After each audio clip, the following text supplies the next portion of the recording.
नमस्कार दोस्तों, आप ठीक होंगे, मस्त होंगे, स्वस्थ होंगे। आप देख रहे हैं मेरा यूट्यूब चैनल तारा फुलोरिया। दोस्तों, एक नई ब्लॉग के साथ पहले की वीडियो में आपने देखा पहला सत्र 12वां अधिवेशन का। दूसरे सत्र में हमने देखी दूसरे सत्र की तैयारियां और मंत्री जी का आगमन। और इस वीडियो में आप देखने वाले हैं दीप प्रज्वलित कर मंत्री जी का सम्मान और उन सभी जितने भी हमारे पदाधिकारी थे उनका स्वागत सम्मान पुष्प भेंट से। और उसके बाद एक हमारे सरदार जी हैं, ऐसी हमारी बड़ी बहन कि वो प्रेमा मिश्र जी का हार्दिक अभिनंदन और स्वागत करेंगे। हमारे बीच में हमारी बहुत ही वरिष्ठ बहन नैनीताल से हमारी आदरणीय पुष्पा मिश्र जी हमारे बीच में उपस्थित हैं। मैं अनुरोध करूंगा पुष्पा मिश्र जी बहन जी आगे आ जाएंगी और मैं अनुरोध करूंगा श्रीमती वृंदा जी से कि आप पुष्पा मिश्र जी का माल्यार्पण करके स्वागत करेंगे। संख्या में हमारी उधम सिंह नगर की बहनें, हमारी अल्मोड़ा की बहनें, हमारी नैनीताल की बहनें और हमारी बागेश्वर और गढ़वाल क्षेत्र से, टीवी से, सब जगह से हमारी बहनें हमारे यहाँ पर उपस्थित हुई हैं। मैम के स्वागत के लिए कस्तूरबा गांधी आवासीय विद्यालय से आई हमारी नन्ही मुन्नी प्यारी बच्चों का एक स्वागत गीत है। जोरदार तालियों के साथ उनका बंधन स्वागत।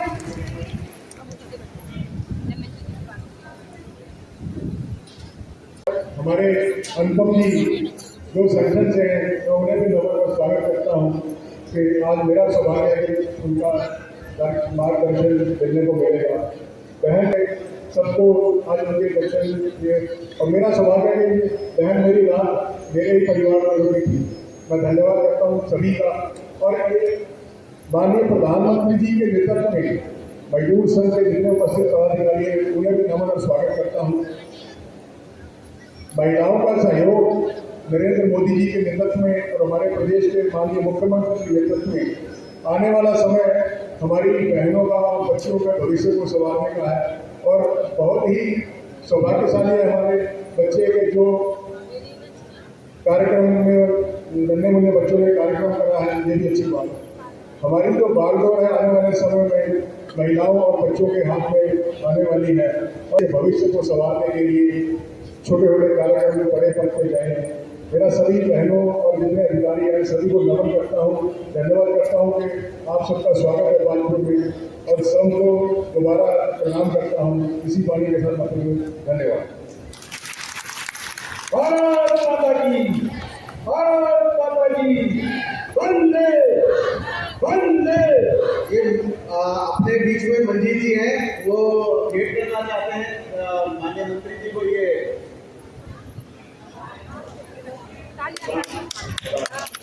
तालियों से सब लोग एक बार अनुभव भी पैसा थोड़ा ऐसा बात नहीं हुआ।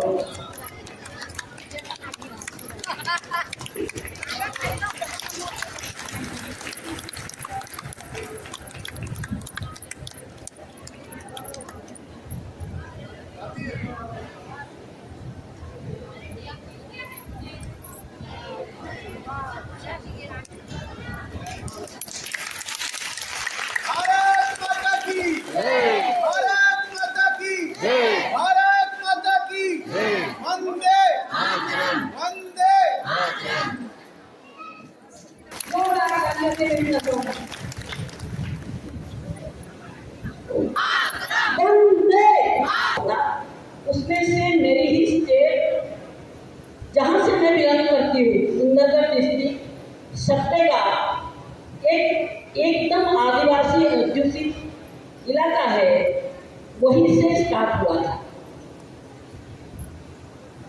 एक्चुअली ये बाल विकास योजना 60 दशक में यूनिसेफ के द्वारा एक सर्वे हुआ था, उसमें देखा गया था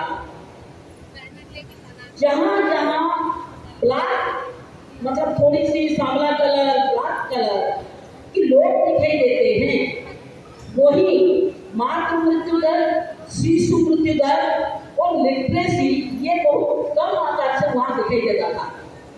इसको यूनिसेफ जब सर्वे करने के बाद धीरे धीरे 70 दशक में इसको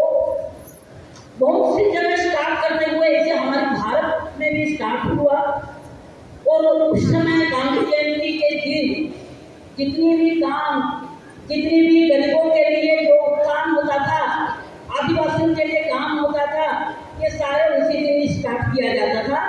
और उस समय में महिला मृत्यु दर, शिशु मृत्यु दर था 94% हुआ करता था। और आज की डेट में वो बहुत सारे घटकर आज की डेट में जो रिपोर्ट है मिनिमम वो 15% से भी नीचे आ चुका है। तो सिस्टम को लेकर ये चीजें ये हुआ था, महिला और शिशु मृत्यु दर को कम करना, लिटरेसी को आगे बढ़ाना, साक्षरता अभियान को आगे बढ़ाना, सभी को शिक्षित करना, इसमें काम करते हुए धीरे धीरे पूरे भारत में अभी लगभग 28 लाख से ऊपर हम लोग काम कर रहे हैं।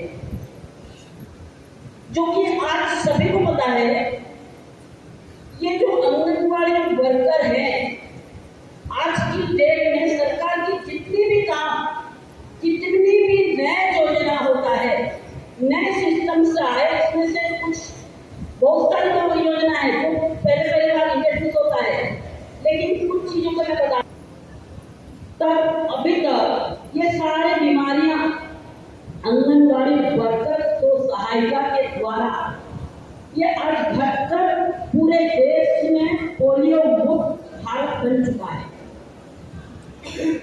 उसी तरह महिलाओं की जो सशक्तिकरण है 2001 से अटल बिहारी वाजपेयी ने जो स्टार्ट किया, करीब 20 ईयर 20 साल तक ये महिलाओं को सशक्तिकरण करना, इनको संगठित करना, स्वयं सहायता समूह में जोड़ना, ये आंगनबाड़ी वर्कर कर रही थी। उसी तरह हेल्थ की जितनी काम है 2006 के बाद आशा वर्कर इसमें शामिल हुए, लेकिन 2000 अभी भी PHLD के जरिए, इम्यूनाइजेशन के जरिए और जितनी भी काम अभी आ रही है, ये सारे आंगनबाड़ी वर्कर ने सफल बनाया है। अभी दूसरी और 3-4 चीजें को मैं बता रही हूँ, जो आज की डेट में 80 करोड़ लोगों को जो 5 किलो के हिसाब से जो चावल या गेहूं या खाद्यान्न मिल रहा है, ये आंगनबाड़ी वर्कर ने ये राशन कार्ड को बनाते हुए एकदम सफल योजना सरकार के पास रखा हुआ है।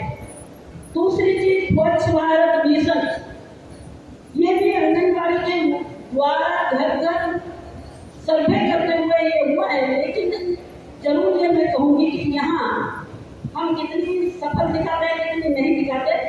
सफल करने की योजना जरूर प्रयास किया गया है, लेकिन कुछ अभी बाकी है ग्रामीण क्षेत्र में और कुछ इलाके में जो गरीब क्षेत्र है यहाँ बाकी है। लेकिन ये योजना ये आंगनबाड़ी वर्कर ही सफल कर रही है, लेकिन इनकी काम को देखा जाता है मात्र 4 घंटे। जो प्री स्कूल एजुकेशन की समय है, बस उसी को ऐड करते हुए हम लोगों को यहाँ अपनी मानदेय मिलता है, जबकि ये लोग कंटिन्यू अभी पोषण योजना के तहत हम लोग मोबाइल में काम कर रहे हैं। ये सुबह 9 बजे से रात 10 बजे तक चलता है। आए दिन आंगनबाड़ी वर्कर अगर अभी बैठी हुए है, रात सोती है, सुबह देखने से एक नया सर्वे आ जाता है, एक नया काम आ जाता है। जैसे मैं बताऊं, आज की डेट में जिस फॉरेन लोग मनाते हैं mother's day, father's day, rose day, chocolate day, भैया डे, ब्रदर क्या बहन डे, ये तरह तरह की बनावटी जो डेज मनाए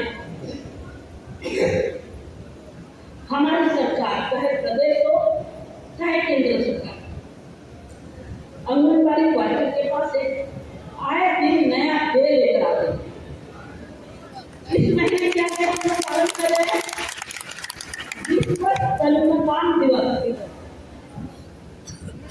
जुलाई महीने में हमने क्या बनाया? भोजन दिवस। सितंबर में हम मनाएंगे पोषण दिवस। ऐसे हर महीने हमने कुछ न कुछ डे बनाते हुए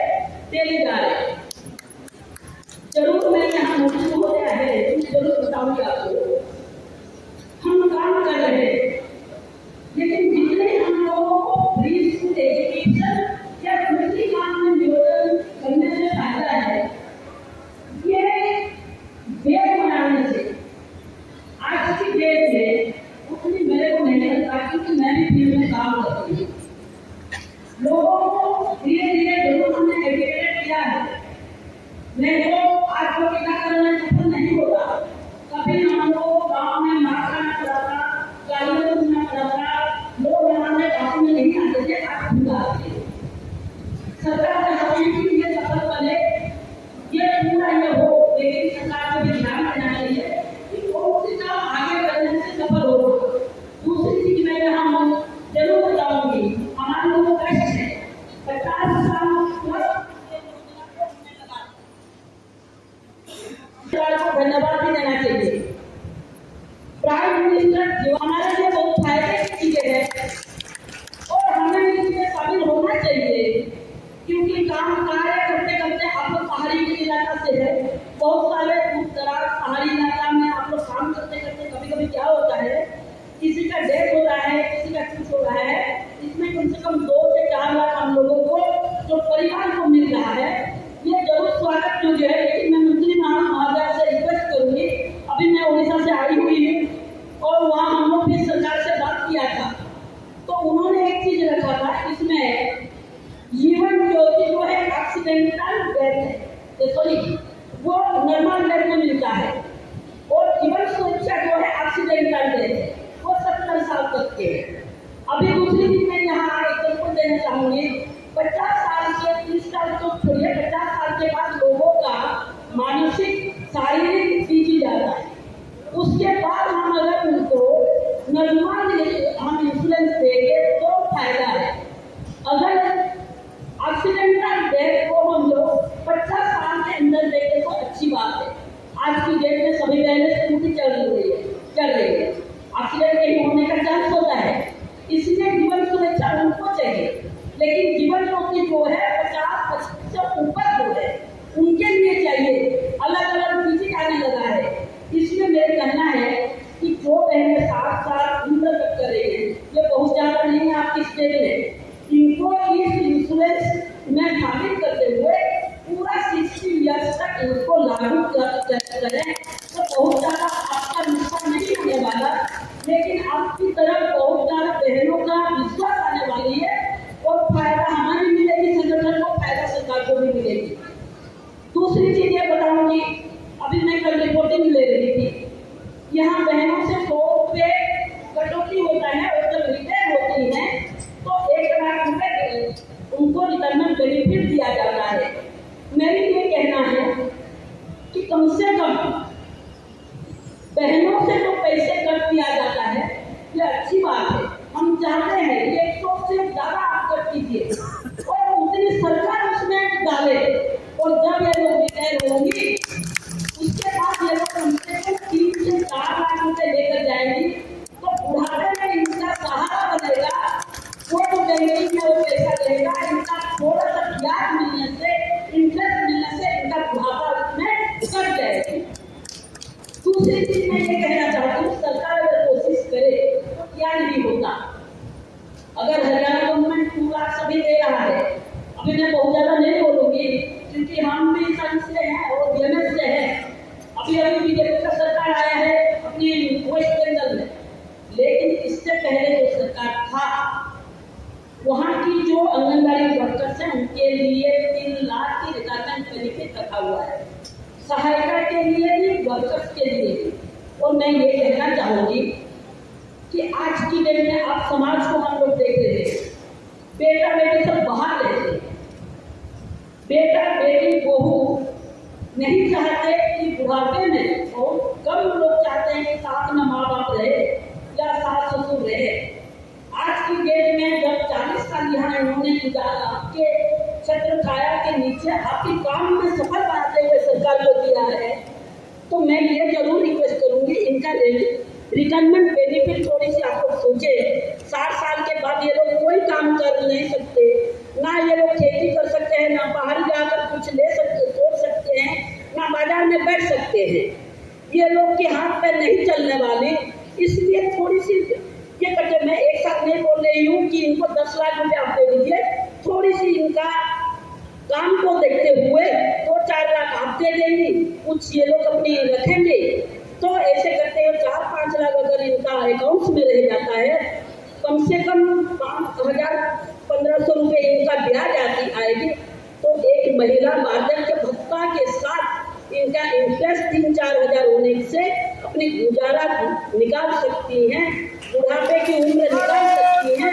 ये मैं आपसे रिक्वेस्ट करती हूँ।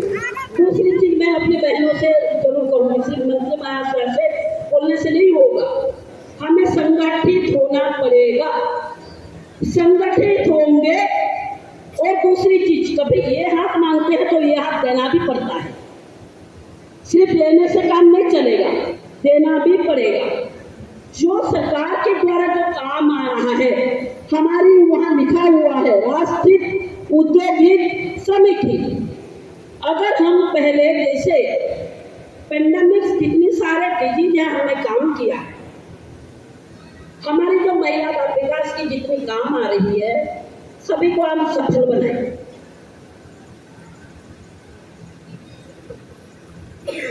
सभी को हम सफल बनाए, क्योंकि अगर सफल नहीं बनाएंगे, सरकार सक्सेस नहीं होगी तो फायदा कुछ नहीं है। काम करेंगे तो हम कुछ मांगेंगे, डिमांड करेंगे। काम नहीं करेंगे, काम दिखेगा नहीं तो डिमांड क्यों करेंगे। इसलिए आप सभी को मैं जरूर रिक्वेस्ट करूंगी, जो महिला बाल विकास में रहते हुए हम लोग काम कर रहे हैं, प्री स्कूल एजुकेशन हो, लोगों को शिक्षित करना हो, लोगों जो सरकार की काम सर्वे रिपोर्ट दिया जाता है, जो रिपोर्टिंग है, जो वेट है, जो माल न्यूट्रिशन बेबी है, जो खाद्यान्न है, ये सारे हमें कंप्लीटली एग्जैक्ट रिपोर्ट अगर हम लोग देंगे और करेंगे, सरकार जरूर सक्सेस होंगे और हमारी मांगे जरूर फिलअप होगा। आप सभी से भी मैं रिक्वेस्ट करूंगी। दूसरी चीज और एक चीज मैं बता रही हूँ, देखो अभी ये आपकी मन मोहने के लिए नहीं बोले हूँ ना मंत्री महाशय के नहीं बोले, मैं जरूर ये कहूंगी, हर जगह लैंड और देन में चलता है, ये पक्का है। लैंड और देन क्या है, सरकार चाहेगी कि हमारी योजना सफल हो और हम चाहेंगे हमारी डिमांड फिलअप हो। इसी बातें मैं बता रही हूँ। आज की ओडिशा की जो आंगनबाड़ी वर्कर्स और हेल्पर्स हैं, 1,48,000 प्लस है।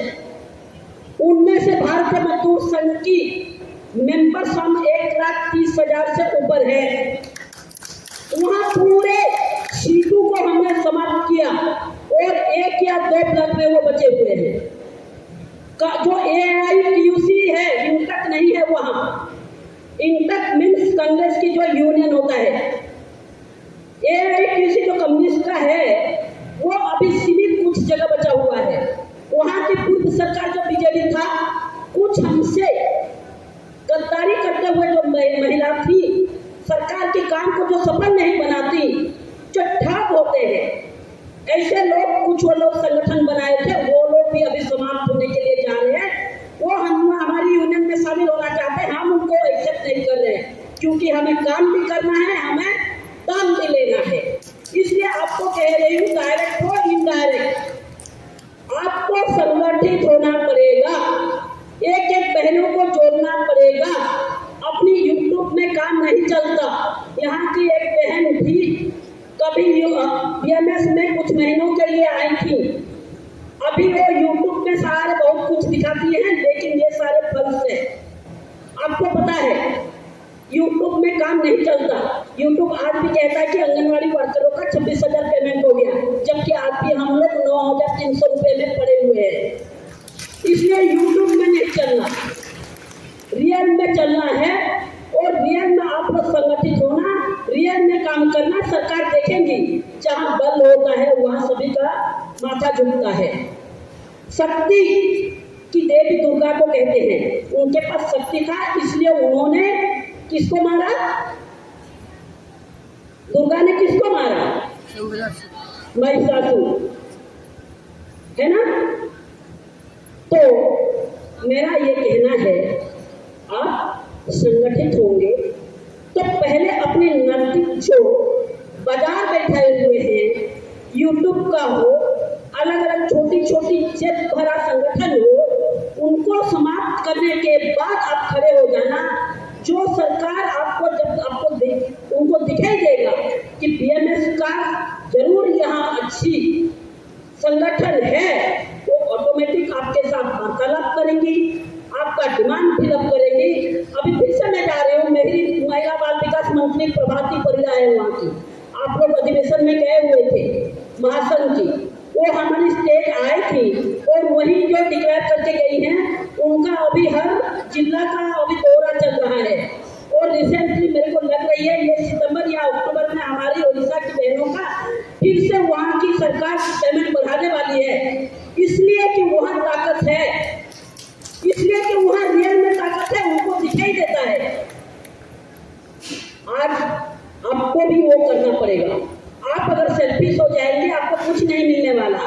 दूसरी अभी लेबर कोड आ रही है, मैं छोटी सी हिंट्स लेकर जा रही हूँ, वो तो महामंत्री जी की काम है, वो रिपोर्टिंग लेने वाले हैं बाद में। लेबर कोड जो आ रही है बहनें, आप जान लीजिए ऐसा ना हो कि कल उत्तरांचल जो संगठन है उसकी रजिस्ट्रेशन ही खत्म ना हो जाए। आपको मिनिमम अगर 10% से ऊपर मेंबरशिप और मेंबर नहीं रहेंगे तो ये रजिस्ट्रेशन खत्म हो जाएगी। 10 से 9% तक जाएंगी तो रजिस्ट्रेशन 19% तक, तो ये संगठन बचेगी। 20% से 30% जाएंगी तो एक आध आदमी थोड़ी सी बात कर सकता है। 50% से ऊपर अगर जाएंगी तो सरकार आपसे बात करेगी, आपकी डिमांड सुनेगी, आपकी जो ये रहेगा वो आगे बढ़ते हुए आप हो जाएंगे। इसलिए आपको सोचना है, ये हमें नहीं सोचना, ये आप लोगों को सोचना है कि हमें क्या करना है, हमें समाप्त हो जाना है या हमें आगे जाना है। इसलिए आपको सभी को मैं कहती हूँ,